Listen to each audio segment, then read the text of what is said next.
kita mulai perkuliahan hari ini. Kita melanjutkan materi yang kemarin. Kemarin kita bicara tentang analisis regresi linear sederhana. Kita batasi sampai dengan penaksiran dan penentuan standar error. Ya, sekarang kita extend model kita menjadi lebih kompleks. Ya. Kalau kemarin kita regresornya cuma satu, sekarang regresornya lebih dari satu. Ya. Jadi kita sekarang bicara tentang analisis regresi linear multiple. Ya, kalau kemarin simple linear regression. Kalau sekarang multiple linear regression. Ya.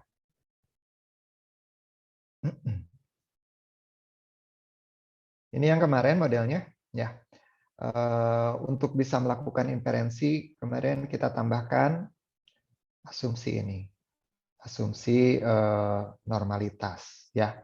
Nah, 3 asumsi yang lainnya ini untuk memastikan bahwa taksiran prediksi kita itu adalah yang terbaik, tak bias dan bervarian minimum. Ya. Kemarin istilahnya itu blue, best linear unbiased estimator. Best dalam artian memiliki varians yang terbaik, yang terkecil di antara penaksir tak bias lainnya. Linear artinya si B, yaitu penaksir dari beta, merupakan fungsi linear dari respon variabel kita. Kemarin kita dapat rumusan X transpose X inverse kali X transpose Y. Jelas sekali kan, X transpose X inverse kali Y transpose, itu jadi konstan. Terus nanti kita dapat Y, nah itu berarti dikalikan dengan Y berarti dia merupakan fungsi linear dari si Y. Nah, terus best linear unbiased-nya beta, ekspektasi dari B itu adalah beta ya. Ekspektasi dari penaksir koefisien regresi adalah koefisien regresinya sendiri ya. Seperti itu. Kemarin kita rumuskan dalam bentuk matrik. Ini rumusannya Y. Kalau kemarin itu Y-nya Y besar ya, harusnya Y kecil karena dia vektor ya. Y, vektor Y, ini vektor X-nya, ada unit konstannya supaya beta nolnya ada dalam model kita. Kemudian ini X-nya ya. Beta 0 kali 1 tambah beta 1 kali X1 ya. Tambah epsilon nantinya seperti itu. Nah, jadi ini X-nya, ini betanya, ini epsilonnya. Kekeliruan modelnya ya, jangan salah. Ini bukan residual tapi kekeliruan model. Nah, ini rumusan persamaannya dengan definisi YX beta dan epsilon seperti ini. Maka kita bisa rumuskan Y sama dengan X beta tambah epsilon ya.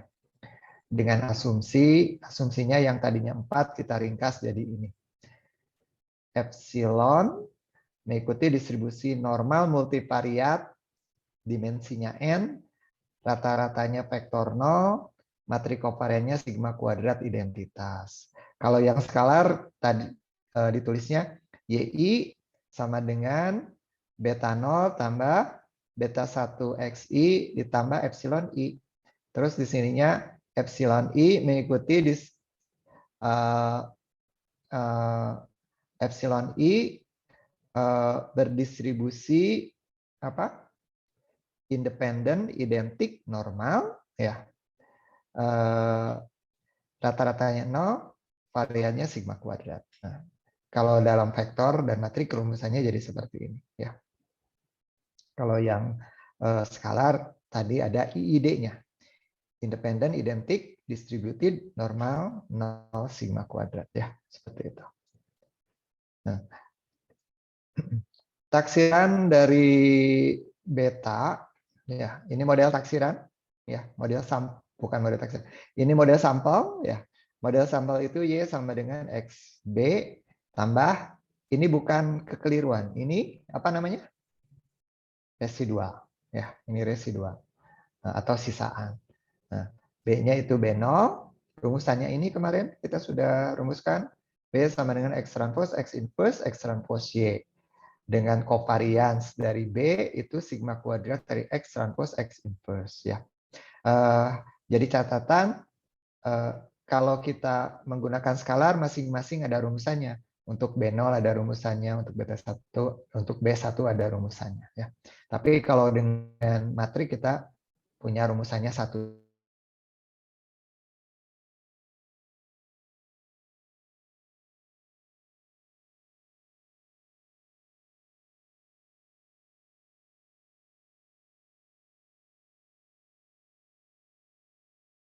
S kuadrat ini apa kemarin? Mean square residual, ya, dikalikan dengan X transpose X inverse. Jadi ini untuk penaksir kovarian B, matrik kovarian B, taksiran dari beta. Ya. Di mana S kuadratnya itu adalah X sum square residual, ya. Itu ditulisnya SSE dibagi degree of freedom N-2, ya. Karena kita menaksir dua parameter, beta 0 dan beta 1, B0 dan B1. Itu yang menjadi pengurangnya. Kita punya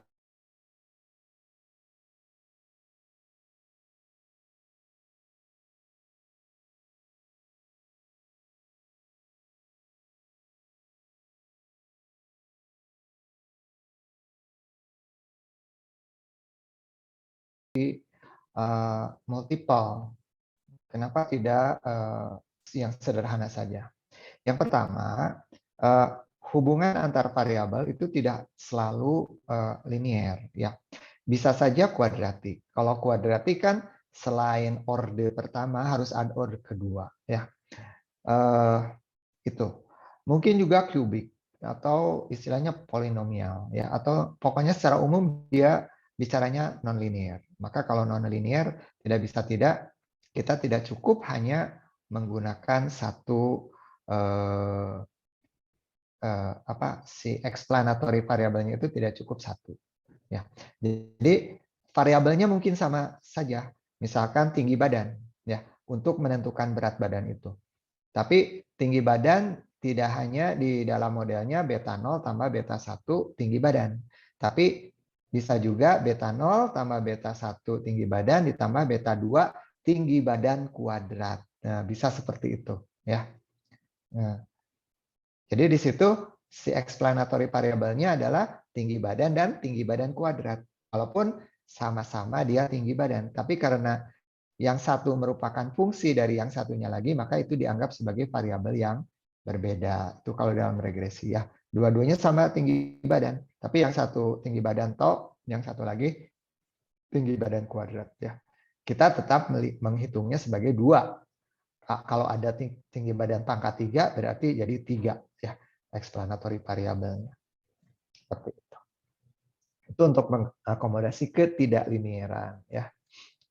Yang berikutnya, ketidakcukupan dalam menjelaskan variabel variasi variabel respon.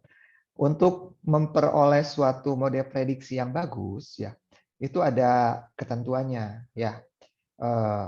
Nanti kita lihat kita punya ukuran yang namanya R square, ya. R square itu atau derajat determinasi menjelaskan proporsi dari varians respon variabel yang bisa dijelaskan oleh model kita. Nah, ketika kita hanya punya satu respon variabel, mungkin kita dapat R square-nya kecil, ya. Misalkan kecukupan itu adalah 70%, ya. Nah, kalau kecukupannya 70%, kita dapatnya 50%, berarti kita harus cari variabel lain yang juga bisa menjelaskan variasi dari respon variabel. Nah, oleh karena itu kita tambahkan variabel lain, ya, variabel lain.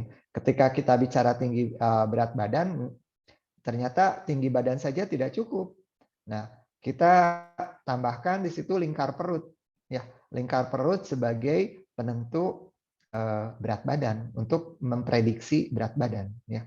Nah, dengan adanya lingkar perut, mungkin nanti yang R square-nya asalnya 0,4 bisa naik jadi 0,6. Seterusnya, sehingga nanti memenuhi kecukupan yang diinginkan, ya.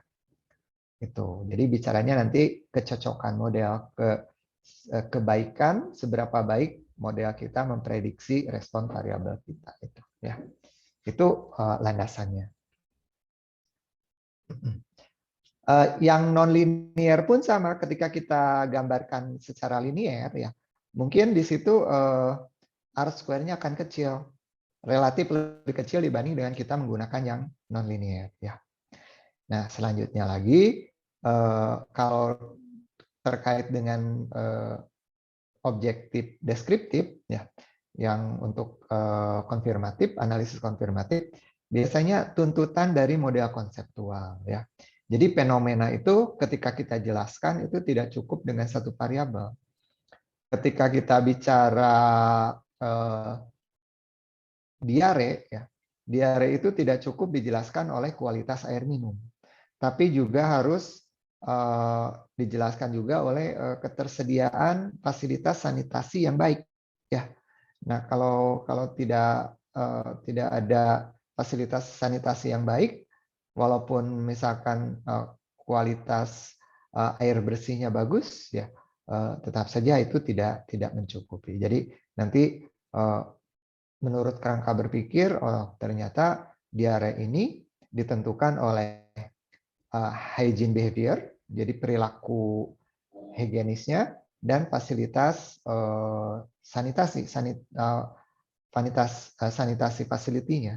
Nah, kalau seperti itu setidaknya ada dua, ya, ada dua komponen. Nanti kalau kita breakdown lagi ketika bicara hygiene behavior itu ada banyak, mencuci tangan sebelum makan, terus bagaimana kita menangani makanan, ya, sebelum dan sesudah dipasak misalkan, ya.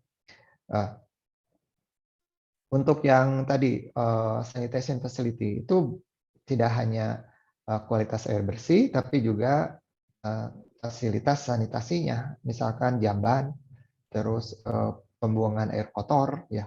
Nah itu menjadi menuntut kita tidak hanya menggunakan satu explanatory variable, tapi akan menuntut kita lebih menggunakan lebih dari satu explanatory variable, ya.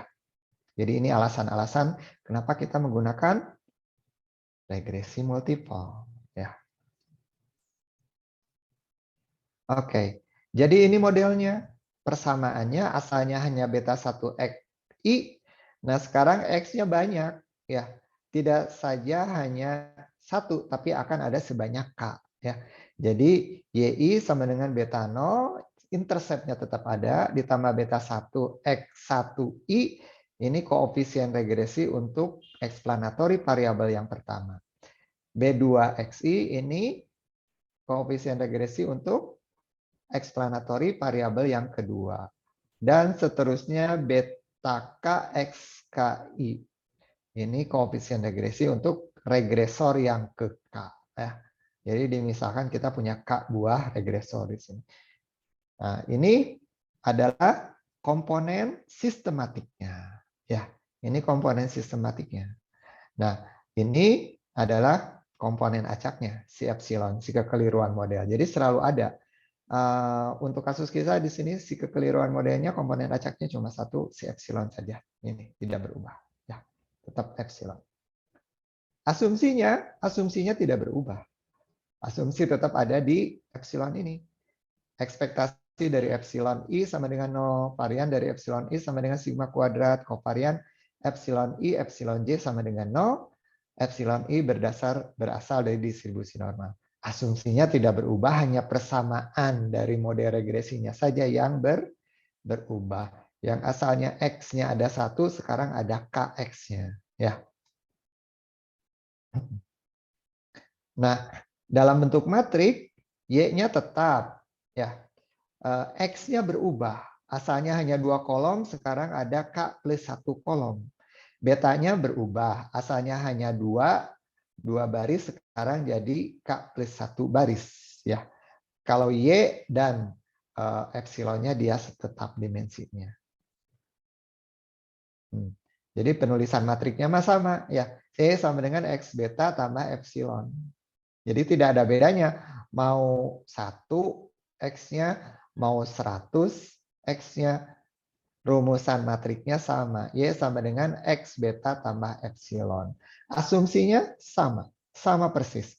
Epsilon multivariat normal N, rata-ratanya 0, variannya sigma kuadrat identitas N kali N. Ya, seperti itu. Nah, penaksirnya sama. Y sama dengan XB tambah residual. Ini model sampelnya. Ya, model sampelnya Y sama dengan XB tambah residual. Ya, tambah residual. Bukan tambah kekeliruan. Kalau ini tambah kekeliruan. Ini model populasi. Ya, ini model sampel. Ya. B-nya sama di extend. Ketika beta tambah banyak, B pun tambah banyak. Ya, di sini pun B-nya berdimensi K tambah 1. Kalau rumusan penaksirnya sama, karena rumusan regresinya sama. Jadi B sama dengan X transpos, X inverse, X transpos, Y. Ya. Jadi tidak masalah mau X-nya mau 100, mau 1, rumusan penaksir koefisien regresinya dalam bentuk vektor itu X transpos, X inverse, X transpos, Y. Kovarian betanya pun tetap sama, materi kovarian betanya penaksirnya pun sama. Ya, ini. Jadi taksiran materi kovarian dari penaksir itu S kuadrat dikalikan X transpos X inverse, yang beda cuma X-nya aja dalamnya. Yang asalnya kolomnya 2 sekarang jadi K plus 1 kolomnya. Ya, rumusan ininya sama persis. Ya. Nah, sekarang kita definisikan P. P itu banyaknya parameter dalam model. Ya. Nah, di sini K plus 1 ketika kita mempunyai K buah regresor. Yang satu ini adalah si intercept-nya si beta 0. Ya. Untuk residual rumusannya sama. Y dikurangi Y topi sama dengan Y dikurangi XB. Ya. Nah, saya perkenalkan yang namanya head matrix. Ya, head matrix. Matrik topi. Head matrix ini kita pergunakan untuk mempermudah kita atau memperingkas perumusan dalam analisis kita. Ya. Head matrix itu adalah X dikalikan inverse dari X transpose X dikalikan dengan X transpose. Ya. Jadi ini head matrix. Jadi kalau dituliskan panjang, ini 4 matrik. Nah, kita ringkas jadi 1 matrik H saja. Karena ini kan konstan, jadi H matrik saja. Nah, dari implikasi dari pendefinisian head matrix ini, maka kita akan peroleh rumusan Y topi bentuknya jadi HY saja. Asalnya X transpose, X inverse, X transpos Y jadi HY saja. Sama juga dengan yang Y min Y topi sama dengan Y dikurangi X transpos, X inverse X transpos Y menjadi I min H dikalikan dengan Y. Ya. Jadi lebih sederhana ringkas rumusannya ketika kita menggunakan head matrix. Ya. Tidak usah menghafalkan rumus-rumus yang panjang. Nah, ini distribusi sampling. Distribusi sampling, jadi dari asumsi epsilon normal multivariat 0 sigma kuadrat identitas, maka B itu akan mengikuti distribusi normal multivariat P, rata-ratanya beta, variannya sigma kuadrat X transpose X inverse. Ya, sama seperti yang tadi, yang ini. Ini yang mana tadi? Ini, yang ini ya. Ini kan varian, materi kovarian dari si B. Nah, ketika diasumsikan normal, maka otomatis dia pun akan mengikuti distribusi normal. Nah, sekarang nilai prediksi, jadi rata-rata Y bersyarat X0 itu akan sama dengan Y topi X0 berdistribusi normal, rata-ratanya X0 transpos beta, variannya sigma kuadrat kali X transpos 0, X0 transpos, X inverse, X0. Ya, ini. Ini si varian untuk yang taksiran rata-rata. Nah, nanti itu akan ada dibedakan dengan ini kalau ini rata-rata taksiran rata-rata untuk individu-individu yang mempunyai nilai X-nya X0. Nah, ada juga ya tapi istilahnya prediksi, yaitu ekspektasi dari Y dengan syarat X0 untuk satu unit observasi. Ya, kalau untuk satu unit observasi nanti ini tinggal ditambah ya. Jadi sigma kuadrat dikali 1 ditambah ini X transpose X0 transpose X transpose X inverse X0. Ini kan skalar ini ya. Jadi 1 ditambah ini. Jadi nantinya sigma kuadrat dikali 1 tambah X0 transpose X inverse X0 ya, itu. Itu untuk yang prediksi. Kita menyebutnya nilai prediksi untuk satu unit observasi. Kalau ini taksiran rata-rata individu-individu yang mempunyai X, nilai X sama dengan X0 ya. Nah, dari distribusi sampling ini implikasinya ya, maka kita bisa melakukan inferensi ya. Inferensi yang pertama itu pengujian hipotesis. Nah, supaya kerja kita efisien, kalau dulu ya menginverskan 3 kali 3, apalagi 4 kali 4 itu bukan pekerjaan mudah. Sekarang mudah kan, tinggal kemarin pakai solve aja. Solve X. Sudah dapat inverse dari matriks X. Kalau dulu itu Anda belajar di aljabar linear, bagaimana menghitung inverse dari matriks. 2 kali 2, Anda hitung determinannya. Ya. 1 per determinan dikalikan dengan kofaktornya. Ya. Nah, kalau 3 kali 3, determinannya dihitung juga. Lebih panjang rumusannya. Kofaktornya juga harus dihitung dan lebih rumit. Ya. Apalagi kalau 4 kali 4. Nah, akan lebih rumit lagi. Kebayang kalau kita punya 10 kali 10. Ya. Itu sangat rumit. Mungkin tidak cukup seharian untuk menghitung matriks inverse-nya secara manual ya. Oleh karena itu, waktu dulu ketika kita melakukan pengujian hipotesis, kita lakukan dulu uji hipotesisnya secara simultan. Nah, uji secara simultan ini bisa kita pergunakan rumusan ini dengan uji F. Hipotesisnya itu, jadi yang kita uji koefisien regresi, interceptnya tidak kita uji ya. B1 sama dengan B2 sama dengan dan seterusnya sama dengan BK sama dengan 0. Jadi di sini tidak ada koefisien regresi yang berbeda dari 0. Ya, jadi semuanya 0. Jadi modelnya tidak berarti ya ketika tidak ada koefisien regresi yang berbeda dari 0. Nah, model kita berarti memberikan daya prediksi ketika minimal salah satu ada koefisien regresi yang berbeda dari 0 nilainya. Ya. Nah, statistik ujinya adalah mean square regression dibagi mean square error. Ini mengikuti distribusi F-Schneider, ya. Derajat bebasnya P-1, banyaknya ini parameter kan ini K. K itu kan P-1 ya. Nah, kemudian N-P. F-Schneider itu dalam uji kemarin uji kita kesamaan varians ya. Nah, sama ini juga sebetulnya kesamaan varians.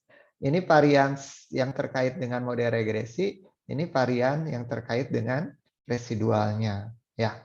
Nah, kalau misalkan tidak memberikan penjelasan, ya maka tidak ada artinya model regresi kita. Ya, seperti itu idenya.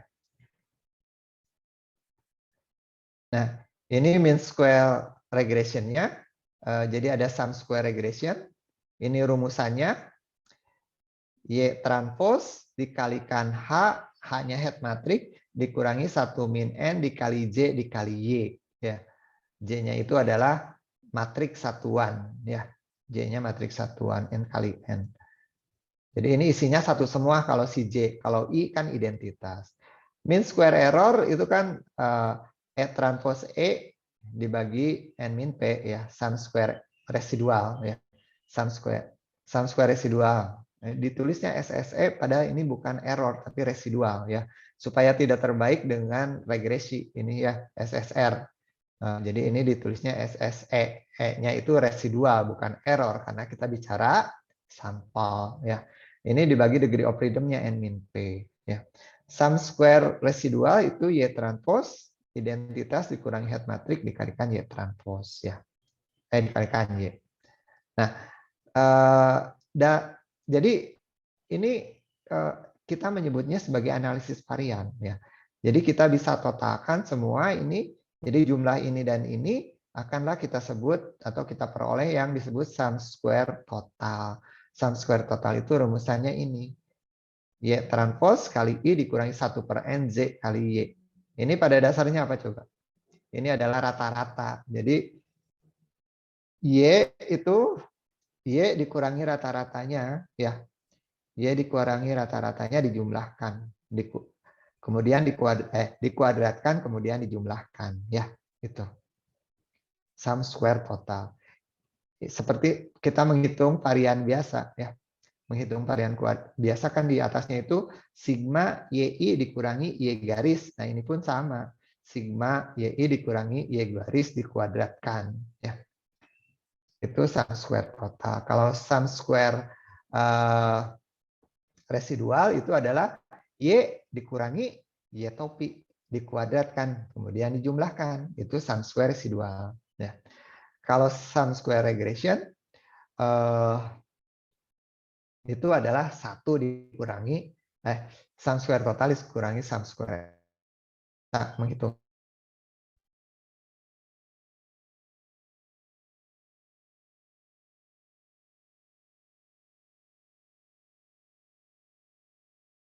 bentuk tabel ya.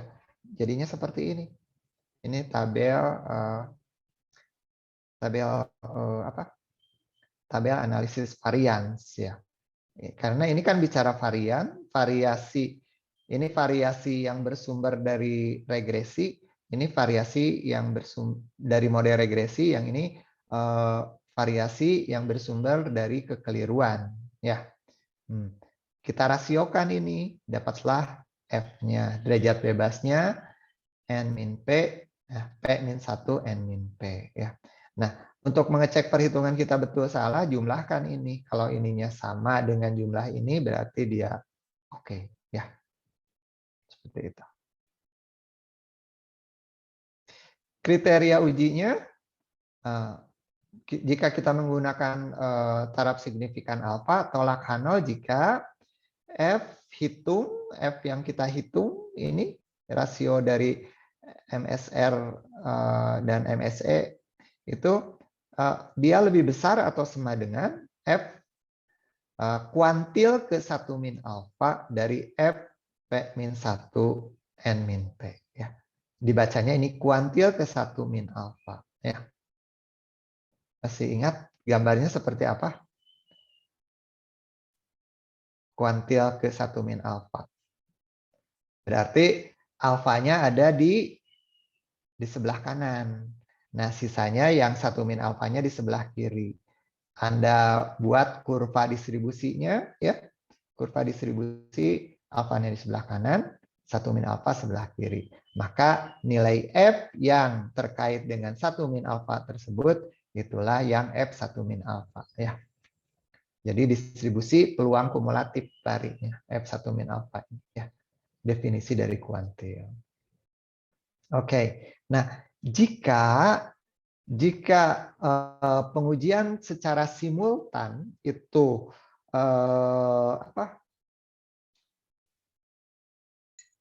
signifikan, H0-nya ditolak,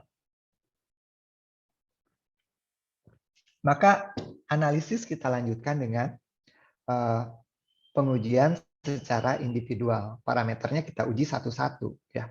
Tapi kalau misalkan tidak signifikan, tidak ada yang signifikan, ya udah selesai. Berarti kita harus mencari model yang lain yang bisa kita pergunakan untuk memprediksi nilai Y ya. Bisa variabelnya diganti atau modelnya yang bentuk persamaannya yang kita perbaiki atau kita ganti ya gitu. Tuh.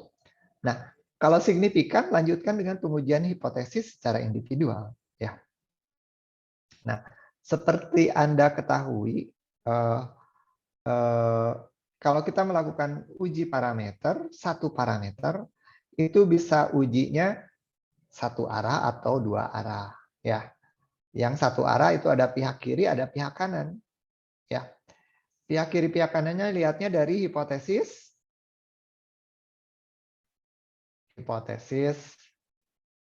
satunya, hipotesis alternatifnya ya. Jika parameter kita lebih besar dari suatu nilai, nah ini yang pakai 00 ini nilai, suatu nilai, maka itu uji pihak kanan. Jika parameter kita lebih kecil dari suatu nilai, maka ujinya uji pihak kiri. Kalau parameter kita berbeda dari suatu nilai, ujinya uji dua pihak. Ya. Jadi tergantung rumusannya. Kalau kita bicara tinggi badan, berat badan, ya semakin tinggi badannya, semakin berat badannya. Jadi itu uji pihak kiri, pihak kanan. Semakin tinggi badannya, semakin berat badannya.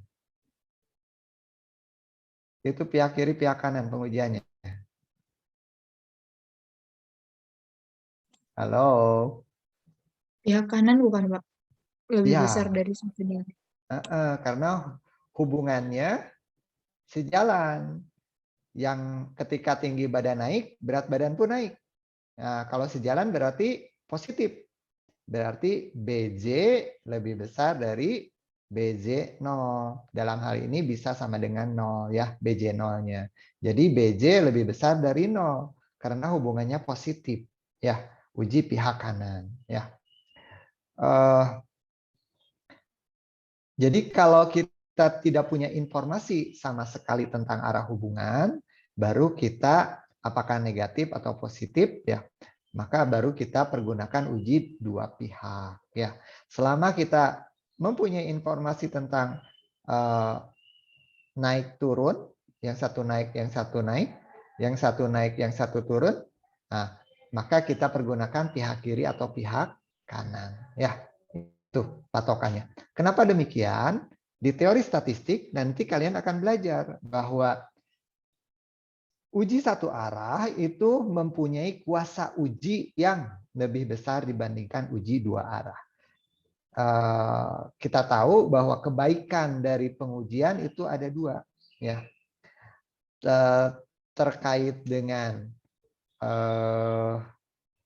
kalau yang ya pada umumnya kita kebaikan suatu pengujian itu untuk taraf signifikan yang sama, untuk ukuran pengujian yang sama. Pengujian yang terbaik adalah pengujian yang mempunyai kuasa uji yang terbesar. Itu prinsipnya. Tapi itu untuk yang ya secara umum seperti itu. Nah, jika statistik kita itu merupakan bukan eksak, istilahnya pendekatan asimptotis, maka nanti ada istilah akurasi pengujian ya. Nah, nanti bicaranya maka pengujian sebelum bicara kuasa uji kita bicara dulu akurasi pengujian. Tapi kalau misalkan kasus ya ini kita sudah pastikan bahwa si epsilonnya itu mengikuti distribusi normal ya, maka otomatis yang kita pergunakan pun distribusi samplingnya itu eksak, bukan pendekatan ya.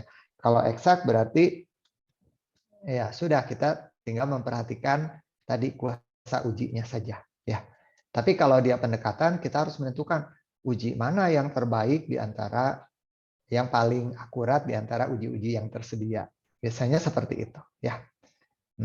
Statistik ujinya karena si B, J itu mengikuti distribusi normal, ya variansnya rata-ratanya itu si beta J.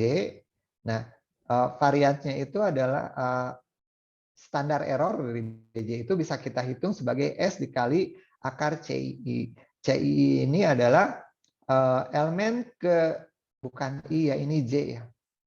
Sorry, tunggu. Saya suka ini.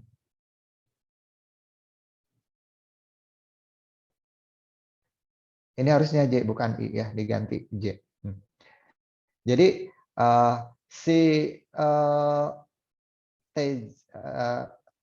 standar error untuk beta J adalah S. S-nya itu akar dari mean square residual yang S kuadrat, ya itu taksiran untuk sigma kuadrat itu yang tidak bias, ya.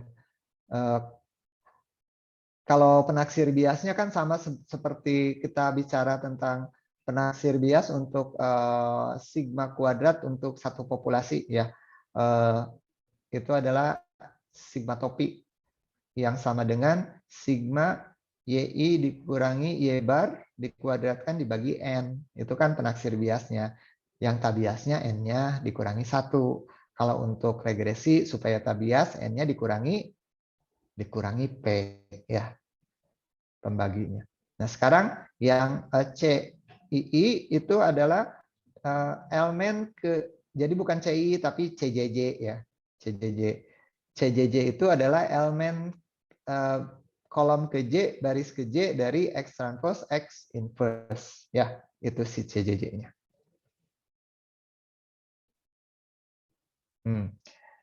Jadi kriteria ujinya tolak H0 untuk taraf signifikan alfa, ya. Tolak H0 untuk yang dua pihak jika harga mutlak TJ itu lebih besar sama dengan kuantil ke T1 min alfa per 2. Dua arah selalu dibagi 2 alfanya, ya. N min P. Kalau pihak kiri, ya, si TJ itu lebih kecil dari T kuantil ke alfa dari T N min P, ya. Kalau pihak kanan, TJ lebih besar sama dengan kuantil ke 1 min alfa dari T N min P, ya. Seperti itu. Ini menunjukkan distribusi kumulatif, ya. Kuantil itu menunjukkan distribusi kumulatif. Jangan salah. Uji dua pihak selalu dibagi 2, uji satu pihak alfanya tidak pernah dibagi 2, ya. Untuk yang uji simultan itu selalu ujinya pihak kanan, ya. Selalu ujinya pihak kanan untuk yang uji simultan, ya. Walaupun di situ si rumusannya itu tidak sama dengan untuk H1-nya, ya. Tapi kita menggunakan ujinya uji pihak kanan, ya, untuk yang simultan. Nah, ini ada kekeliruan dari uji simultan. Jadi ketika analisis deskriptif, ya, ketika analisis deskriptif kan larinya untuk evaluasi hubungan sebab akibat antar variabel, ya. Ini ada hubungan, ada si X1 sampai dengan XK itu mempengaruhi, ada yang mempengaruhi X, Y tidak, itu kan hipotesis nolnya, ya. Hipotesis satunya. Nah, ada saja salah satu X yang berpengaruh, maka si pengujiannya ditolak, ya. Nah, orang banyak yang salah kaprah, pengujiannya simultan karena serempak kan, beta 1, beta 2 sampai beta K itu diuji sekaligus sehingga disebutnya pengujian simultan. Tapi tetap itu diartikan sebagai pengujian pengaruh simultan. Salah, ya.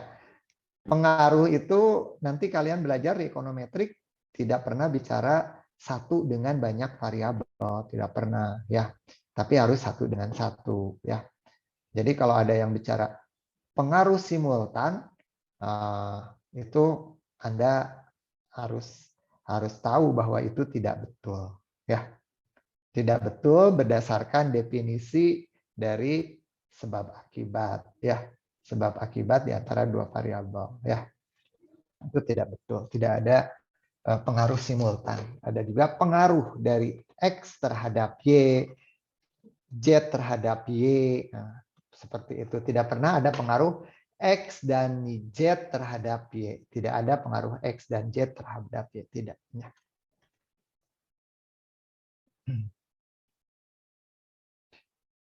Oke.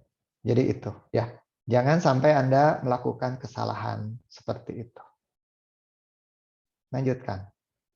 Nah, kalau ini, ya, kalau sudah seperti ini, nah biasanya ada yang signifikan. Maka inferensi kita lanjutkan dengan pembentukan selang kepercayaan. Selang kepercayaan itu terkait dengan taksiran koefisien regresi, dengan koefisien regresinya sendiri, si BJ-nya, beta J-nya. Jadi kita pergunakan rumusan yang ini, ya. Kalau di sini sudah betul nih, CJJ, ya, akar CJJ. Rumusannya seperti ini. Jadi ini derajat konfidensinya. Supaya Anda tidak salah, jangan menggunakan 1 min alfa. Karena selang kepercayaan ini tidak terkait dengan kekeliruan tipe 1. Alfa itu kan bicaranya kekeliruan tipe 1. Ya. Selang kepercayaan terkaitnya dengan derajat konfidensi. Memang derajat selang kepercayaan bisa kita dasarkan untuk bisa kita pergunakan sebagai patokan untuk pengujian hipotesis, bisa juga, ya. Tapi kalau dibalikan jadi tidak ya, ke konsep dasarnya tidak masuk, ya. Kita tetap pertahankan konsep dasarnya. Jadi si alfa, si gamma ini peluangnya derajat konfidensinya gamma, jangan 1 min alfa, ya. Sehingga rumusannya agak sedikit ribet, ya. Tapi untuk mempertahankan konsistensi dari pengertian, tidak apa-apa keribetan ini supaya Anda tidak blunder, ya, tidak blunder antara alfa dengan gamma, ya, antara alfa dengan 1 min gamma, antara gamma dengan 1 min alfa, itu dua hal yang berbeda, ya. Jadi gamma ini derajat konfidensi, ya. Jadi pergunakan ini. Ini kan pada dasarnya statistik dikurangi oleh kuantil ke 1 min gamma per al 1 dikurangi 1 min gamma per 2, ya, dari T N min P dikalikan ini standar error untuk BJ S per akar CJJ, ya. Nah, lebih kecil sama dengan beta J, lebih besar sama dengan BJ ditambah dan seterusnya. Ini peluangnya gamma. Jadi kita yakin gamma sebesar gamma, ya, bahwa nilai parameter kita itu berada di antara nilai ini dan nilai ini, gitu, ya. Nah, kalau kita bicara apa? Bicara koefisiennya, selang kepercayaan koefisiennya seperti itu. Nah, sekarang selang kepercayaan untuk rata-rata populasi, ya. Untuk rata-rata populasi berarti di sini ekspektasi YH, ya. Tadi di belakang kita menggunakan X0, ya. Sekarang menggunakan YH. Ini X-nya harusnya X kecil, ya, X kecil, bukan X besar. Karena dia vektor, ya. Jadi YH topi ini ya sama seperti ini, ya. Ini kuantil dari distribusi sampling. Ini standar error untuk si YH-nya. Standar error dari YH ya ini, ya. Ini ganti X-nya dengan X kecil, jangan lupa, ya. Jadi ini akar dari ini. Nih, akar si S Y topi H itu akar dari S kuadrat Y topi H, ya. Ini juga sama. Jadi ini taksiran selang kepercayaan untuk taksiran rata-rata populasi, ya, untuk X yang bernilai XH. Nah, Kalau prediksi itu untuk satu unit pengamatan. Untuk satu unit pengamatan nilai prediksinya sama, Y topi H, ya, rumusannya sama. Yang beda itu standar errornya, ya. Standar errornya jadi S kuadrat tambah S kuadrat X transpose H, taksirannya ya ini. S kuadrat tambah S kuadrat X transpose H, X transpose X inverse XH. Atau tadi S kuadrat dikalikan 1 ditambah yang ini. Ya, 1 ditambah. Seperti itu. Ini untuk hari besok ya. Hari besok kita praktikum, kita kerjakan ini. Ya. Nah, yang terakhir itu adalah derajat prediktabilitas. Seberapa baik model kita menjelaskan variasi dari respon variabel, atau seberapa baik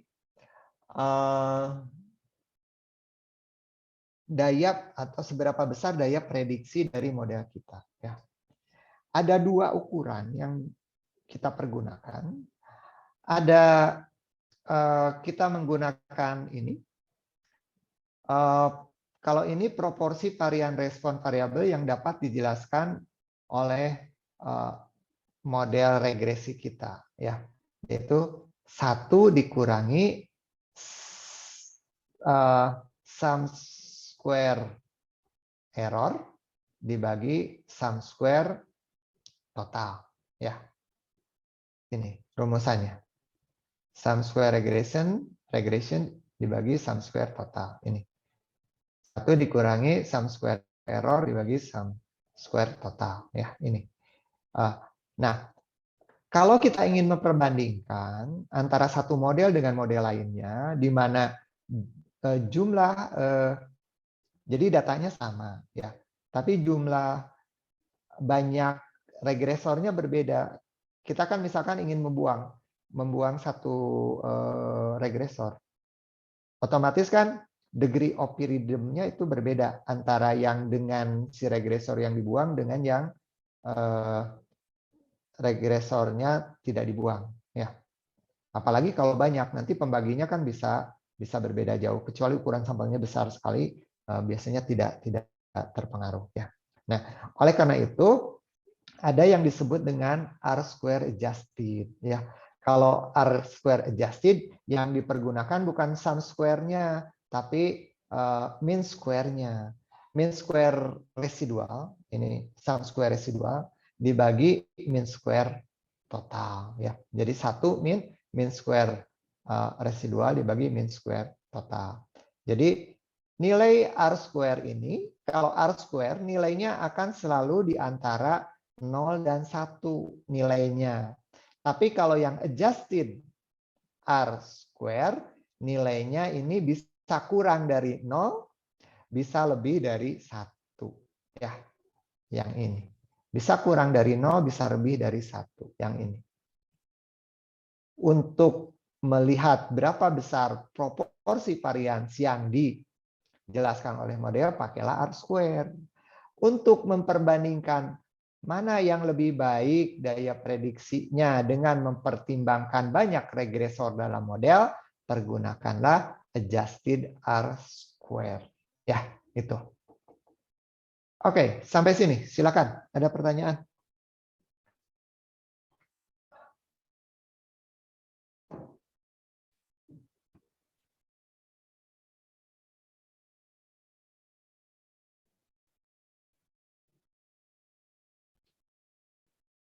Ada pertanyaan? Silakan.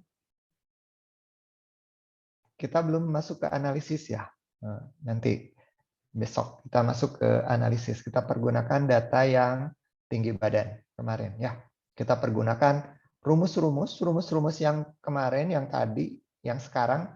Jadi sampai sekarang ini rumus-rumusnya cukup di yang slide ini saja ya. Di slide yang nanti akan saya bagikan, slide yang ini ya. Nanti kita terjemahkan rumus-rumus ini ke dalam sintak R. Kemarin kan kalian sudah belajar bagaimana menggunakan fungsi-fungsi atau keyword-keyword dalam R yang bisa kita pergunakan ya. Operasi-operasi matrik, operasi skalar ya, membuat matrik, membuat vektor ya. Itu kan sudah dipelajari ya. Nanti kita akan terapkan dengan data, kaitkan dengan analisis regresi ini ya. Silakan, ada pertanyaan?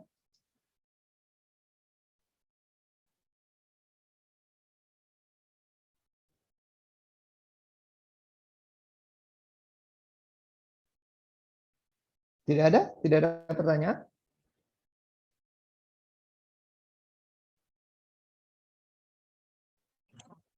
Pak, saya izin bertanya, Pak. Silakan. Kalau buat R square adjusted tadi itu buat apa ya, Pak? Saya agak kurang paham bagian itu, Pak. Ya, jadi kebaikan model, prediktabilitas model itu dilihat dari R square ya. Jadi berapa persen varians dari respon variabel yang bisa dijelaskan oleh model regresi kita itu dari R square. Itu. Nah, R square ini punya kekurangan. Kekurangannya apa? Ya. Kita punya prinsip dalam pemodelan bahwa model yang baik itu model yang lebih sederhana.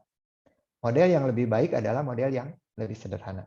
Jadi ketika kita punya dua buah model, banyaknya explanatory variable dalam kedua buah model itu dia berbeda, ya, maka kita jangan menggunakan R square untuk membandingkan kebaikan model dari kedua model tersebut.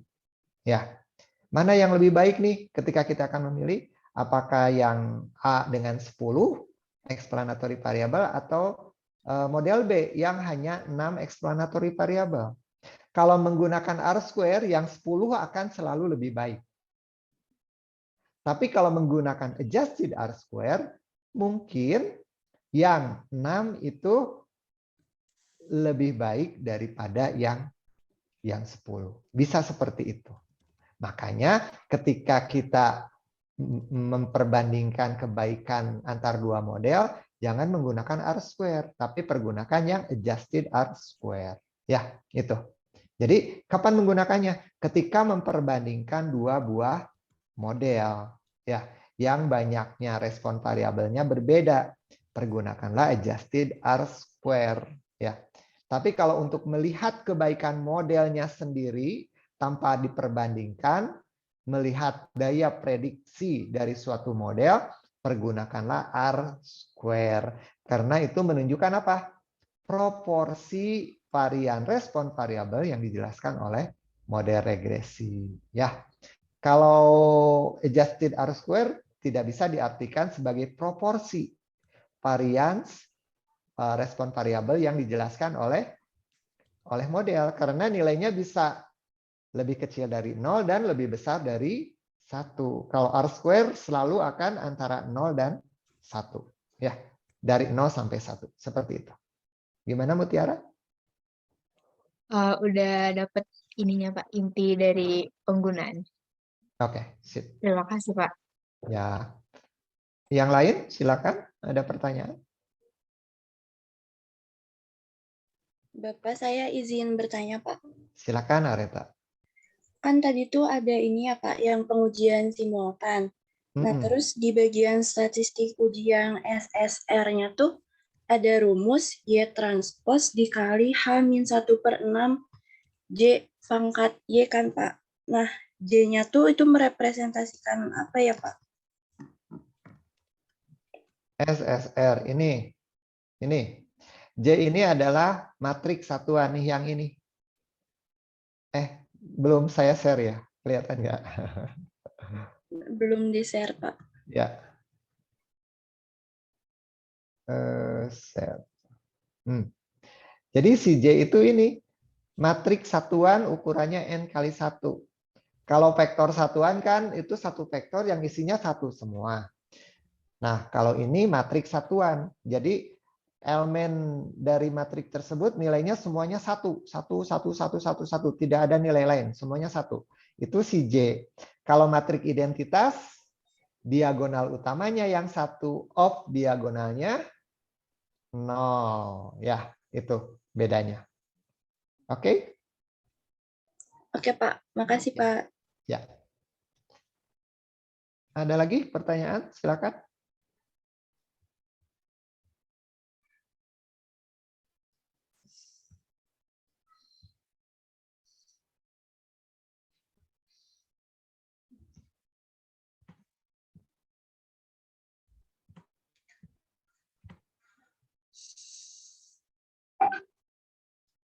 Oke.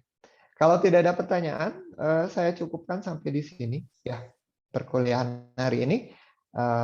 Besok kita praktikum untuk apa? Untuk yang data tinggi badan. Ya, baik semuanya. Terima kasih atas perhatiannya. Absennya nanti ya saya buatkan. Assalamualaikum warahmatullahi wabarakatuh. Waalaikumsalam. Terima kasih banyak, Pak. Waalaikumsalam, terima kasih Pak.